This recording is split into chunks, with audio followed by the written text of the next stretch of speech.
Iron से। तो zinc जो है सो आयरन को डिस्प्लेस कर सकता है। लेकिन यहां हम देखेंगे, यहां पर FeCu को डिस्प्लेस कर यह, लेकिन यहां जो हाइड्रोजन H जो है सो हाइड्रोजन जो फॉर्म होता है, जैसे कि हाइड्रोजन का फॉर्मेशन होगा, जैसे acid, sodium react with acid, तो एसिड के साथ रिएक्शन होगा तो वह हाइड्रोजन को डिस्प्लेस करेगा। लेकिन यदि वही copper react with hydrochloric acid do not displace the hydrogen, it means there is no reaction between the acid and the copper, silver and the acid, इस सब के बीच कोई रिएक्शन नहीं होता है। व्हाई? क्योंकि यह हाइड्रोजन को डिस्प्लेस नहीं कर पाएगा, इसके ऊपर हाइड्रोजन है, यह हाइड्रोजन को डिस्प्लेस नहीं कर पाता है। So in activity series, most active substance is potassium, sodium, then calcium, then magnesium, then aluminum, Zn, iron, और आयरन तक जो है तो Fe plus HCl, FeCl2 plus H2, यह हाइड्रोजन को डिस्प्लेस कर पाएगा। लेकिन यह Cu प्लस HCl हाइड्रोजन को displace do not reaction between the copper and the, क्योंकि यह less active substance, less active metals है फ्रॉम हाइड्रोजन। सो अब हम शुरू करेंगे। तो केमिकल रिएक्शन होता है, केमिकल प्रॉपर्टीज ऑफ मेटल्स क्या होता है? सबसे पहले आप देखिए, आप केमिकल रिएक्शन है, chemical reaction action with air, यही है बुक में। Hello hello, yes sir. Hello, हाँ। लेकिन हमने उस दिन बताया था जो नोबेल मेटल कौन से होते हैं? गोल्ड और प्लैटिनम। हाँ, प्लेटिनम। तो देखिए, अब आइए हम लोग केमिकल प्रॉपर्टीज ऑफ मेटल्स में देखें। तो most metals react chemically with other substance in one form और another. The grand exceptions are the group of metals called noble metals. These metals include gold and platinum. देखिए, ठीक से समझते चलिए। तो gold and platinum they are called noble because they are, यह noble क्यों है? Why the gold and platinum are noble metals? Non-reactive. Because they are non-reactive. Because they are non-reactive and they are thus found in pure form in nature. यार pure form मतलब free state में पाए। दो state होते हैं, कोई भी हम लोग यह माइन से निकाला जाता है, यह मिनरल्स हैं। तो मिनरल्स और ओर को हम लोग एक्सट्रैक्ट करते हैं मिनरल से। तो एक्सट्रैक्ट करते हैं तो यह दो स्टेट में कोई भी ओर पाया जाता है, या मिनरल्स पाए जाते हैं। एक होते हैं फ्री स्टेट और दूसरा होता है कंबाइंड स्टेट, जिसे कंपाउंड स्टेट कहते हैं। तो यह फ्री स्टेट में जो पाया जाता है वह होता है सिल्वर, गोल्ड, प्लेटिनम, कॉपर। लेकिन कॉपर और सिल्वर यह दोनों स्टेट में पाया जाता है, कंबाइंड स्टेट में भी पाया जाता है और फ्री स्टेट में भी पाया जाता है। But gold and platinum only the free state, यह प्योर स्टेट है यह फ्रॉम द नेचर। अब कहता है whereas other metals are usually found mixed with impurity. तो जो कंपाउंड स्टेट में होते हैं वह उसमें मिक्स्ड इम्प्यूरिटीज होता है, और उसी इम्प्यूरिटीज को हम लोग कहते हैं गैंग्यूल्स, जो ओर में जो मिला हुआ रहता है इम्प्यूरिटीज को। तो in order to understand the chemical properties of metal we need to study how they react chemically with oxygen. सबसे पहला एक्शन विथ एयर, एयर में क्या है, ऑक्सीजन के साथ कैसे मेटल्स का रिएक्शन होता है। हाँ, अभी जो आप बोले फ्री स्टेट वाला और कंपाउंड स्टेट में, वो कंपाउंड स्टेट में भी रहता है और फ्री स्टेट में भी रहता है, कौन सा बोल रहे हैं वो थोड़ा समझा दीजिए। कॉपर एंड सिल्वर, कॉपर और सिल्वर दो ऐसे हैं जो फ्री स्टेट में भी होते हैं और कंपाउंड स्टेट में भी, कंबाइंड स्टेट में भी होते हैं। ठीक है, लिख लीजिए। ठीक है, मतलब found in free state as well as combined state. Okay, Yes, sir.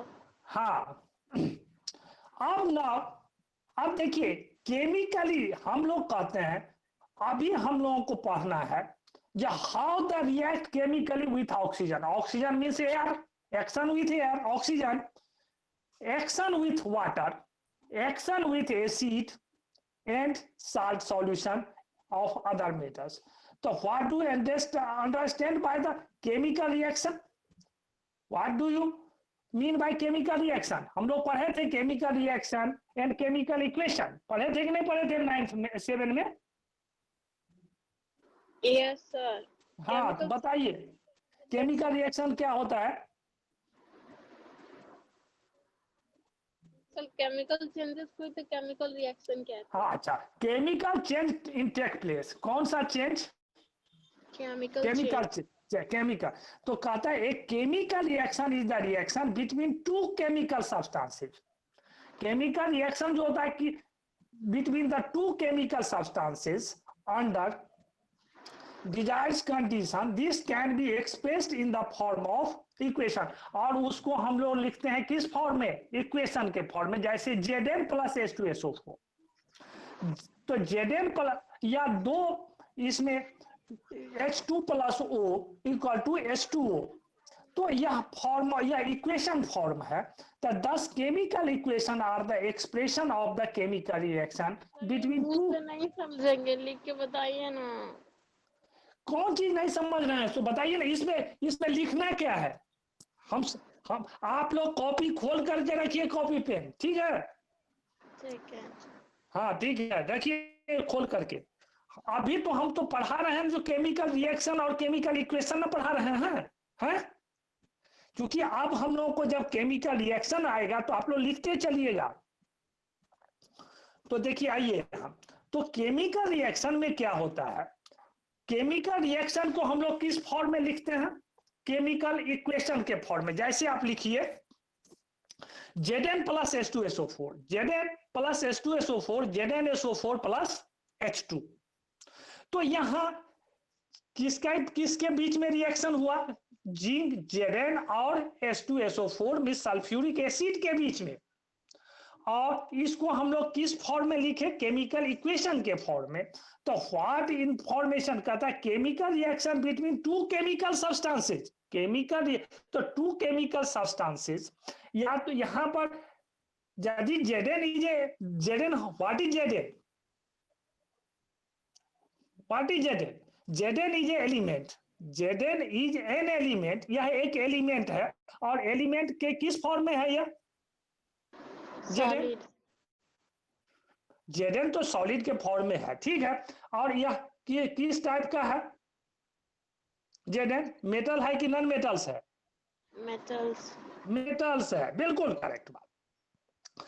तो यहां कहता है chemical reaction between two chemical substances. अब यदि हम दो एलिमेंट ही लेते हैं, we take a two element hydrogen and oxygen. तो हाइड्रोजन एंड ऑक्सीजन कंबाइंड, मतलब chemical reaction between the hydrogen and oxygen and to water. It means that the two chemical substances, तो इन फॉर्म में, तो इसको हम लोग किस form में या तो नहीं लिखते हैं hydrogen plus oxygen plus equal to water, ऐसा तो नहीं लिखते हैं हम लोग। H2 plus O equal to, या 2H2 plus O2 equal to 2H2O। यह इक्वेशन है, यही इसको कहते हैं हम लोग केमिकल इक्वेशन। एक chemical equation tell us no molecule. अब देखिए यहां से केमिकल इक्वेशन जब तक हम लोग नहीं लिखेंगे, आप लोग यह 7 में पढ़ चुके हैं, वी हैव लर्न। यह हम जैसे H2, यह कैसे समझेंगे? यहां सीधे लिख दें हाइड्रोजन प्लस ऑक्सीजन। तो हाइड्रोजन के कितने एटम्स लेंगे और ऑक्सीजन के कितने एटम्स लेंगे, यह बात कैसे समझेंगे जब तक हम लोग इक्वेशन के फॉर्म में नहीं लिखेंगे? बात समझ रहे हैं क्यों इक्वेशन के फॉर्म में लिखते हैं? सो क्योंकि यहाँ हाइड्रोजन का 2 एटम्स और oxygen 1 atoms combine to form water molecules. किसका फॉर्मेशन होता है? हेलो, ऑक्सीजन और हाइड्रोजन का हाइड्रोजन का कितने एटम्स? 2 2 और ऑक्सीजन का 1 एटम्स। तो हाइड्रोजन यहाँ 2 एटम्स हो जाएगा to form a water molecules. क्या है? तो यदि हम इक्वेशन के फॉर्म में नहीं लिखते हैं तो इसको कैसे हम लोग बैलेंस करेंगे, कैसे हम समझ पाएंगे? सो कहता है जो chemical equation tell us the number of the substance taking part in the chemical reaction. Chemical reaction में कितने मॉलिक्यूल, क्योंकि हाइड्रोजन का जब 2 एटम्स हो जाएंगे तो हाइड्रोजन कुछ होता है। कहता है atoms combine together to form atoms combine together to form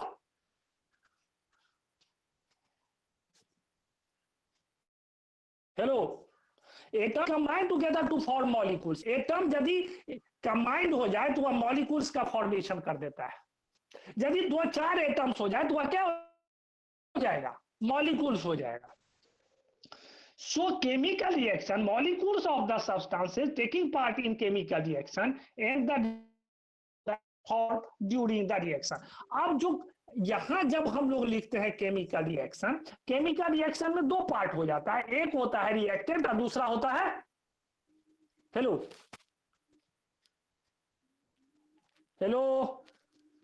आप लोग केमिकल रिएक्शन पढ़े थे कि नहीं 7 में? Yes sir. हाँ, तो जब केमिकल रिएक्शन पढ़े थे तो यहाँ पर 2 पार्ट होता है, एक होता है रिएक्टेंट और दूसरा होता है प्रोडक्ट।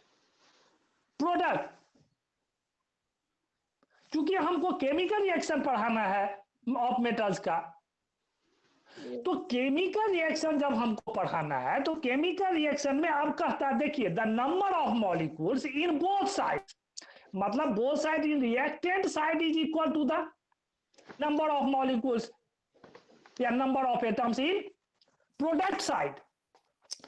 कहता है the chemical reaction and the product during the chemical reaction, however conditions such as temperature, pressure, etc are normally omitted from the such।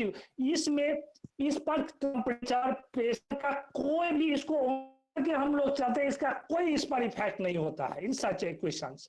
तो एक केमिकल इक्वेशन को हम लोगों को बैलेंस करने की आवश्यकता क्यों पड़ी, क्यों हम लोग करते हैं बैलेंस? आप लोग पढ़े थे 7 में जो बैलेंस्ड केमिकल इक्वेशन, जो बैलेंस और balance chemical equation follow the law of conservation of mass. तो बैलेंस क्यों करते हैं हम लोग केमिकल इक्वेशन को? नहीं समझ रहे हैं? लिखिए the number of atoms present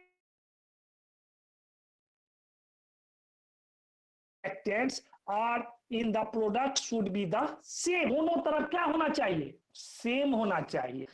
जो reactant side the number of atoms present in the molecules of the reactants are equal to the या are to be the same in the product side. जितने यहां पर आज like 2Na 4Na plus O2, तो 4Na plus O2 मिलकर के क्या बनाएगा? When sodium oxide burns vigorously जलेगा सोडियम और बनाएगा या सोडियम ऑक्साइड।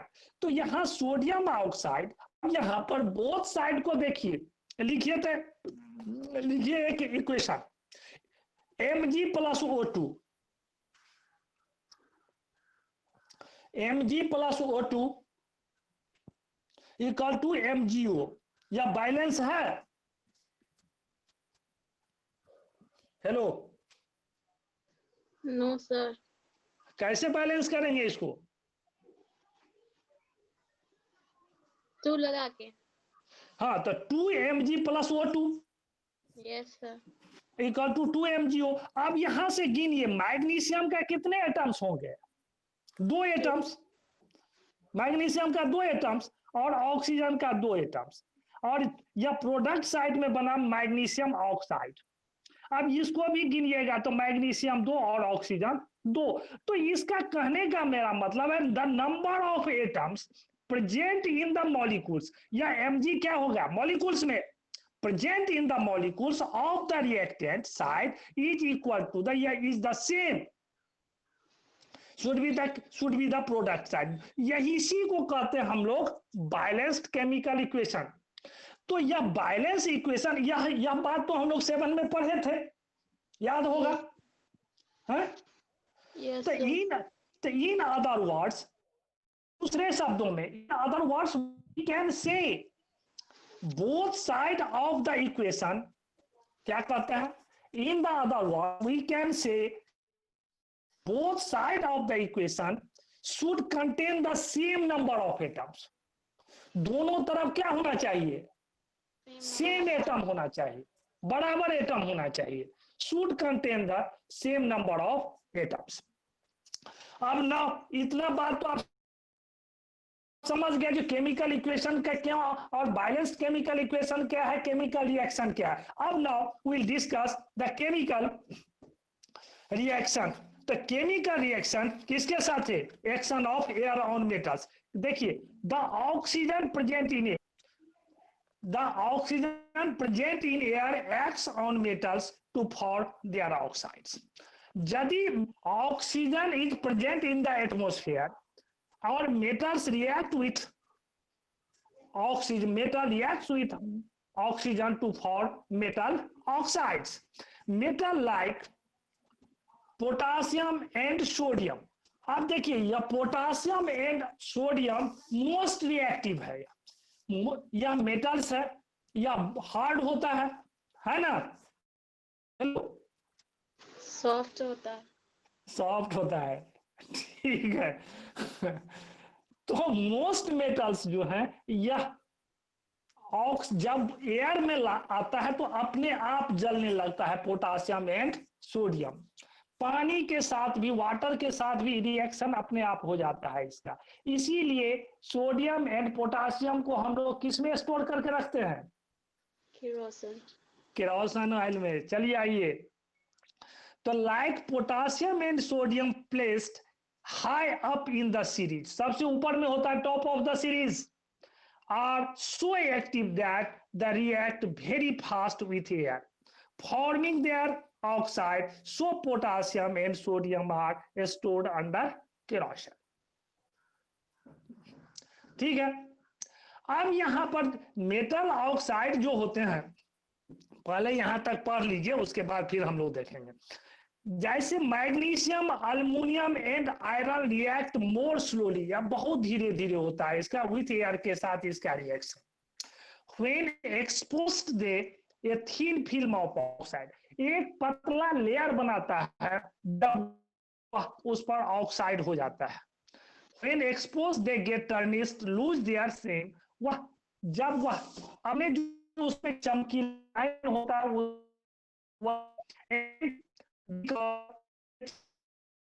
ऑक्साइड, एक पतला लेयर ऑक्साइड जैसे मैग्नीशियम को लोग चलाते हैं तो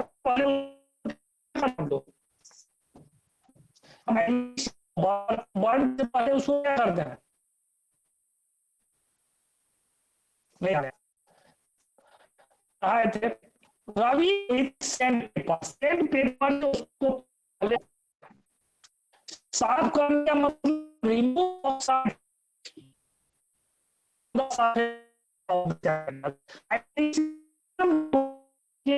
जो होता है रिमूव करके हटा देते हैं, तब आसानी के साथ जलना प्रारंभ हो जाता है। तो forms over their surface one being heated in air.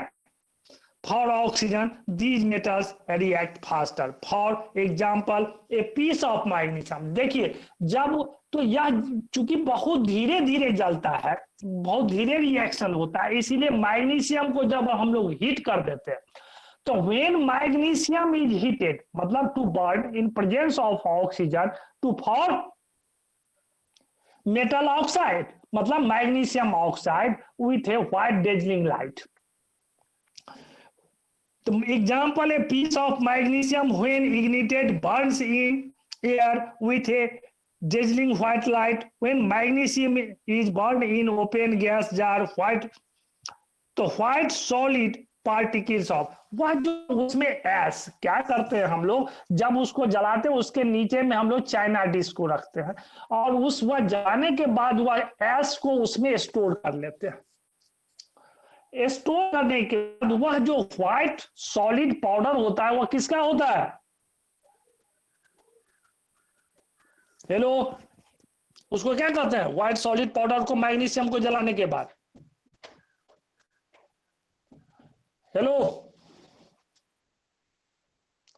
Hello, sir क्या बोलेंगे, white solid magnesium oxide? Magnesium oxide बोलेंगे उसको। वह जब जल जाता है मैग्नीशियम तो वह हो जाता है मैग्नीशियम ऑक्साइड। बात समझ रहे हैं? वह व्हाइट पाउडर होता है magnesium oxide. White solid particles of magnesium oxide are deposited on the inner wall of the jar. तो 2 mg plus O2, देखिए 2 mg plus O2 2 mgO है ना। तो 2 mg plus O2 2, as you know, iron rust slowly in moist air. Rust is hydrated oxide of iron Fe2O3 into XS2O. The number of H2O molecules varies. आप देखिए यह कहता है as you know that iron rusting, rusting कहते हैं corrosion को। तो corrosion जो होता है, कोरोजन क्या होता है? स्लो ईटिंग जो होता है, the slow eating of metals slowly in moist air. तो किसी भी कोरोजन मीन्स रस्टिंग, रस्टिंग के लिए दो चीज की आवश्यकता होती है। क्या सब होता है? हेलो, एक होता है आयरन, ठीक है, गैस, अब मतलब ऑक्सीजन, और दूसरा वाटर। एक एक चीज होगा तो वह नहीं हो सकता है केमिकल कोरोजन।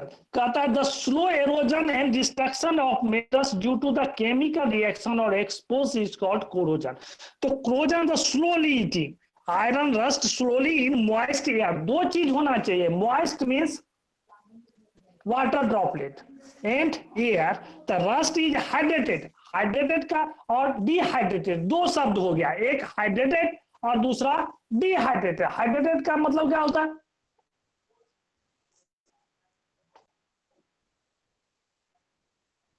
हाइड्रेटेड का मतलब हो जाता है जिसमें वाटर मॉलिक्यूल्स हो, जिसमें वाटर हो। देखिए अब यहां पर वाटर मॉलिक्यूल्स जैसे CuSO4 5H2O, कॉपर सल्फेट में कितने वाटर मॉलिक्यूल्स प्रेजेंट होते हैं? 5H2O, FeSO4 7H2O, CaSO4 2H2O। इसका मतलब water molecules present in the salt. As you know that iron rusts slowly in moist air. Rust is hydrated oxide. Hydrated oxide means water molecules present of iron Fe2O3 XS2O। जैसे 4Fe कैसे reaction हुआ? देखिए iron, iron का क्या होता है symbol? Hello, लिखिए reaction, reaction कैसे यह बना? Fe2O3 XS2O कैसे बना? लिखिए reaction 4Fe plus XS2O plus O2। 4Fe plus XH2O plus O2 equal to Fe2O3। 2Fe लगा दीजिए, 2Fe2O3 इंटू XH2O। तो दोनों चीज का इसमें आवश्यकता है। XH2O मतलब वाटर एंड O2, यह मिलकर के बना rust hydrated iron oxide. Rust hydrated iron oxide. अब नाउ कहता है Fe2O3 XH2O, the number of H2O, the number of H2O मतलब the number of water molecules भारी, यह भारी करता है फॉर डिफरेंट सब्सटेंस के लिए, सभी के लिए सेम नहीं होते हैं।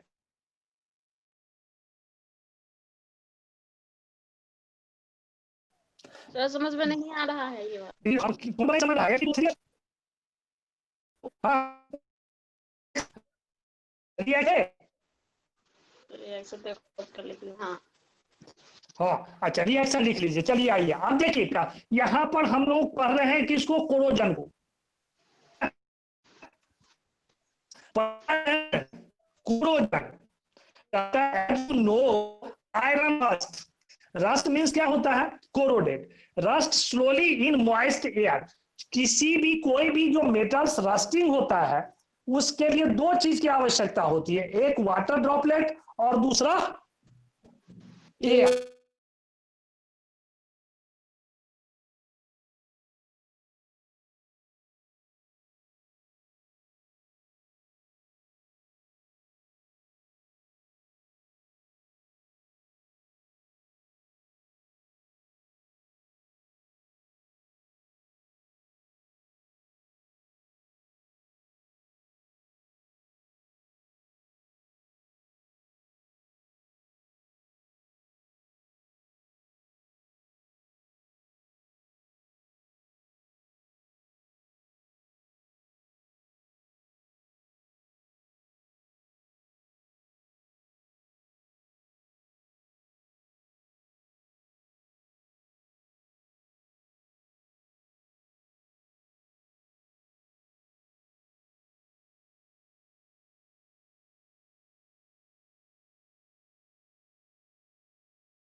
कर दिए रहते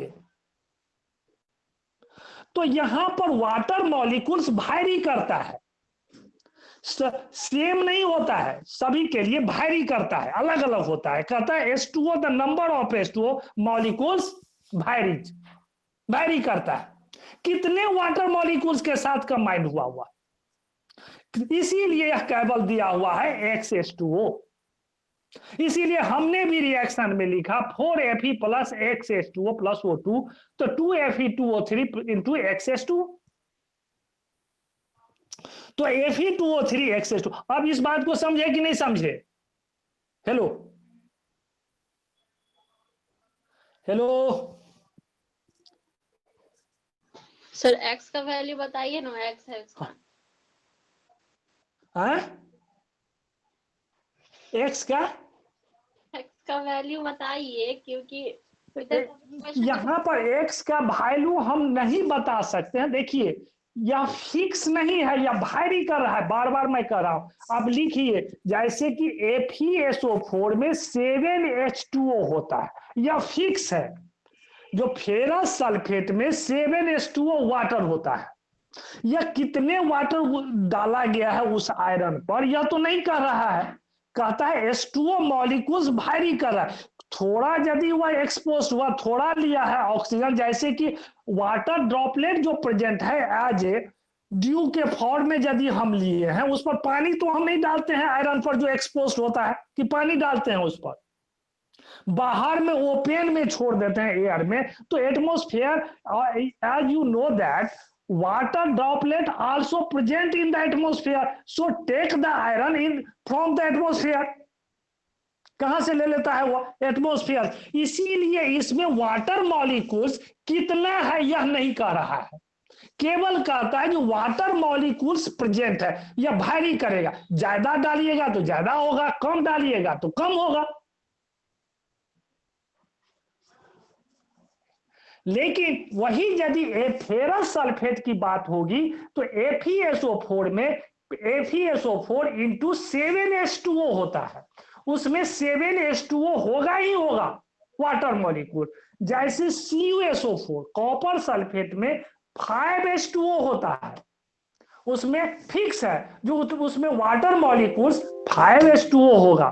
CaSO4 में कैल्शियम सल्फेट में 2H2O होगा, जबकि वह जिप्सम है। लेकिन वही उसमें से जो यस क्या हो गया सर। हाँ अभी जो क्वेश्चन नहीं कुछ। हाँ बोलिए। नो हेलो सर कुछ नहीं। अच्छा, इसीलिए इसमें साफ लिख दिया हुआ है, देखिए बुक में, the number of H2O molecules भाई लिखा हुआ है कि नहीं बुक में? हेलो, अरे बुक में है कि नहीं? Yes sir.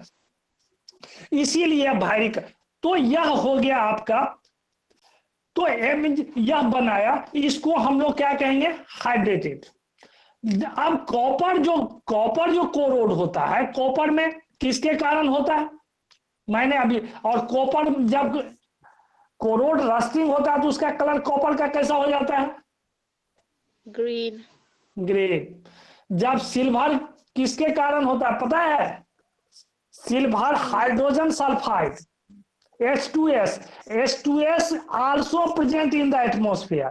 वह एटमोस्फेयर से H2O ले लेता है, जिसके कारण वह सिल्वर सल्फाइड बना देता है, और सिल्वर सल्फाइड का कलर हो जाता है ब्लैक। सिल्वर जो आपका जो सिल्वर का जो ऑर्नामेंट लोग पहनता है वह ब्लैक हो जाता है, काला हो जाता है। क्यों? एयर में एक्सपोज होने के कारण उसका कलर ब्लैक हो जाता है। तो सबका डिफरेंट है, सबका सेम एक ही रस्टिंग नहीं होगा, सब में ऑक्सीजन और वो वाटर से नहीं हो जाएगा, सबका रिएक्शन अलग अलग डिफरेंट होता है, सबका कोरोजन रस्टिंग।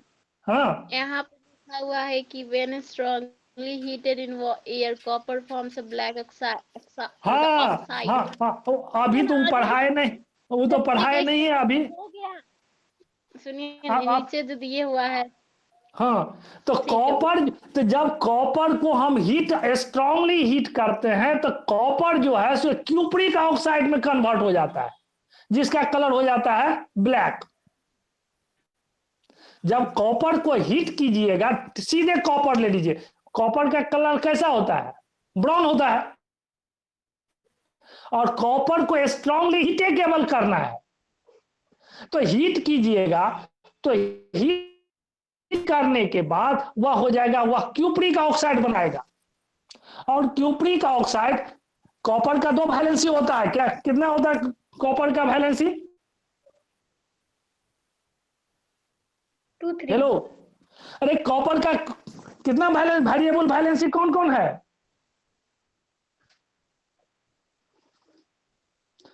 कॉपर नहीं का पता। वैलेंसी, हाँ क्यों, देख खोल करके देखिए 7 का बुक, पता हो जाएगा। कॉपर का 2 वैलेंसी होता है, एक 1 होता है और दूसरा 2 होता है। 1 जब होगा तो अस में, और अस से जब इक में जाता है तो एक वैलेंसी बढ़ जाता है। तो 1 जब वैलेंसी होगा तो क्यूप्रस होगा, और जब 2 वैलेंसी हो जाएगा तो वह क्यूप्रिक हो जाएगा। जिस तरह से आयरन का जब 1-2 वैलेंसी होता है तो फेरस होता है, और जब 3 वैलेंसी हो जाता है तो वह फेरिक हो जाता है। यह सब वेरिएबल वैलेंसी है। और इसके लिए हम लोग लेड का भी पढ़े थे सब।